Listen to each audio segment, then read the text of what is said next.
গত 21 তারিখ বাতেল জামাত ইসলামর আমির পবিত্র মক্কা শরীফত তাওয়াফ করতে হয় জুতালয় প্রবেশ করানোর হারণে আর পেজ উত্তুন একান ভিডিও প্রচার হয়ে এই ভিডিও ভাইরাল হওয়ার সাথে সাথে কিছু কিছু বাতেল হলর টুনটুনি পর্যন্ত লড়ি উঠছি আর ওই ভিডিওর মাধ্যমে মুসলমানের পবিত্র স্থান পবিত্র জায়গার সম্মাননার দিক তুলে ধরা যায়।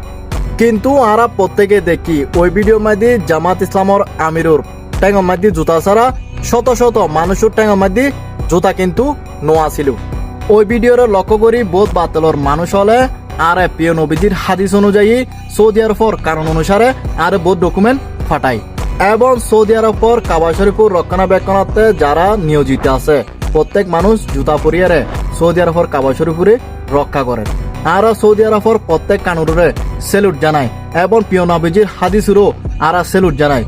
বাংলাদেশের প্রত্যেক মুসলমানের হাতে আর একান প্রশ্ন থাকিব, যারা সুন্নি আকিদা অনুসরণ করে তারা যদি প্রিয় নবীর হাদিস মানে বাতিল হলে যদি প্রিয় নবীর হাদিস মানে তৈলি সুন্নিয়ত আর বাতিল হলের মধ্যে পার্থক্য কি? সুন্নিয়তের মধ্যে বড় বড় আলেম ওলামানগণ আছে, বাতিলের মধ্যেও বড় বড় আলেম ওলামানগণ আছে। প্রত্যেকে বইয়েরে ইয়নো সমাধান করানোর প্রয়োজন আছে কিনা, কারণ দিন শেষে আরা মুসলমান।